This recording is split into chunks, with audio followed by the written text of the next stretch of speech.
I love roguelikes. And I love rhythm games. And I'll be damned if Crypt of the Necrodancer wasn't one of the best games ever released in both categories. This was far and away one of my favorite games to come out in the past, half decade. So then out of the blue this spring, Nintendo of all people announces that they're trusting this random little indie studio with one of their most profitable and well-known licenses in existence, saying it'd be out sometime this summer. Which, alright, that's pretty monumental on its own, because Nintendo doesn't usually just let a random indie play around in one of their IPs, but let's focus on the real important part here. It's a new Crypt of the Necrodancer game. And then all of a sudden, in the middle of announcing some random new Smash fighters that, come on, nobody really cares about, and an actual new Zelda game, Nintendo just casually drops the biggest news of the presentation with a, "Oh yeah, and Cadence of Hyrule is coming out in 2 days. What? This is not a drill. All hands to hype stations. Lock down all controller attachments. Well, not the switches all-nighter. Dive. So yeah, you could say that, this is my jam. As always, I'm Alex, and this is First Five, where I ask if games are worth your time, not your money. I played a game for 5 hours, and I'm gonna tell you if those were 5 hours well spent. And today we're in a wild mashup crossover in Cadence of Hyrule.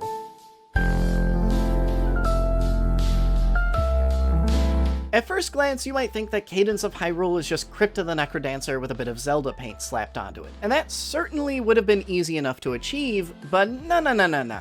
Somehow, this game manages to feel just as much a Legend of Zelda adventure as any mainline title would. The best way to describe it is that the basic moment-to-moment mechanics work like Crypt of the Necrodancer, but everything else is all Zelda. You have this big overworld to explore that functions almost exactly like one of the old-school Zelda games, complete with 4 temples that act as little mini-dungeons to go through and a few friendly and familiar towns and locations. And on top of all that, you've got all these little puzzle rooms that reward you with equipment like the Deku Leaf and Hookshot that give you additional means of getting through the world. And you've got a pretty standard and straightforward, if bare-bones, Zelda plot, with a dark musician Octavo usurping rule over Hyrule and unleashing a whole bunch of chaos you have to stop by hitting up 4 temples, completing a few other quick side objectives, then launching an assault on Hyrule Castle itself. But the moment you hit combat, you're playing Crypt of the Necrodancer. The field basically becomes a turn-based chessboard, where every beat of the song that's playing is a single turn, and if you miss the beat, well, you accidentally went and skipped your turn. Monsters, meanwhile, move in set patterns of their own every beat. The simplest patterns are slimes that just bounce back and forth endlessly, or bokoblins that just slowly shuffle towards you every other beat. At the higher end, though, you got enemies that stand still and hide when you move towards them, but rush you down as soon as your back is turned. Or these big armored guys that only move once every 4 beats, but you have to slip behind them to do any damage, forcing you to stay inside their range to get there in time. Cadence of Hyrule also sees the return of all the basic weapons from the original, from broadswords capable of hitting multiple spaces in front of you to the more exotic weapons like the rapier and flail. But all those aforementioned items from straight out of Legend of Zelda also spice combat up even further. You can throw a boomerang to stun an enemy, or use the Deku Leaf's usual Wind Blast powers to knock enemies back or deflect their projectiles right back into their faces. Almost every piece of equipment, of which there are like a dozen, has some form of combat viability if you get creative with it. The cherry on top are the characters. Cadence of Hyrule's got 3 of them, and each comes with their own special abilities, like Link's signature whirlwind attack or Zelda's fireball. You start the game with either Zelda or Link alone, but as you progress, you'll eventually unlock all 3 characters and can swap between them almost at will. On paper, this creates a massive possibility space of options to bring into combat, but unfortunately, most of those abilities pale in comparison to just stabbing the thing you're fighting in the face. You'll find the occasional edge case where you need to deflect a projectile or use a specific item to solve a puzzle, but for 90% of the challenges I faced, all I needed was my trusty obsidian spear, and I almost never had a reason to use my ever-growing inventory of other tactical options. But perhaps the most interesting part of Cadence of Hyrule is how it handles its roguelike heritage. For the most part, it shaves its roguelike elements off. Progress in your quest carries over even after death, so if you beat one temple, then later die, you won't have to go back and redo the whole thing. You also keep any tools or weapons you've found, but some of your more ancillary bonuses, boots, rings, and so on, do get lost on death.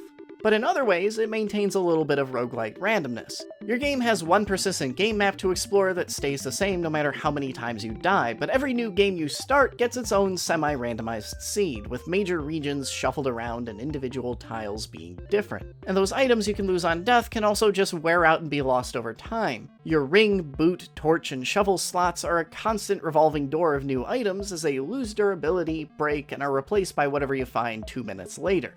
Now, this review is already starting to run a little long, but I'd be remiss if I didn't take the time to also talk aesthetics. Danny Baranowski returns to create another fantastic soundtrack, and as with everything else, it's a glorious mashup of both Zelda and Crypt of the Necrodancer that offers the full musical range from heavy metal to a chill oboe boss track. And to make things even better, he brought back a truckload of musicians that did a lot of the work on Crypt of the Necrodancer's numerous different soundtracks. The visuals also go a long way towards capturing the look of old-school Legend of Zelda games. If you just glanced at a screenshot of this game, I wouldn't blame you for just thinking it was a remake made by Nintendo.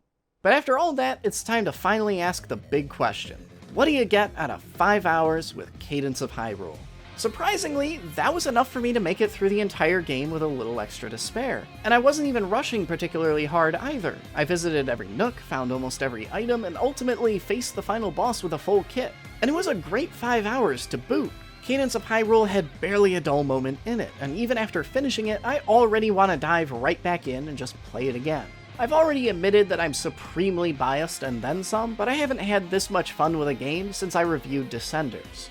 I started this review by saying that Crypt of the Necrodancer is both one of the best roguelikes and one of the best rhythm games ever, but Cadence of Hyrule makes it a hat trick.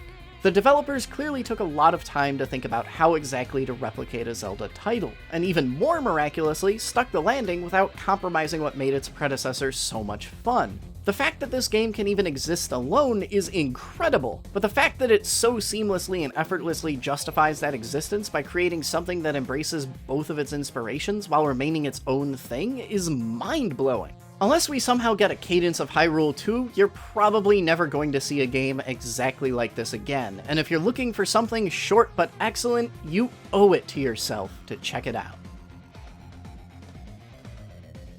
Speaking of fun, chill games with a dash of exploration, you might want to check out my review of Eastshade. But if you're looking for more roguelike goodness, you're going to have to go back a full year in time to one of my quarterly wrap-ups where I covered Wizard of Legend. Either way, I hope you enjoyed this First 5 review. If you did, maybe consider hitting that subscribe button. If you're looking for games that value your time and don't pad themselves, I'm your guy. Thanks for watching this far, and I'll see you all next week.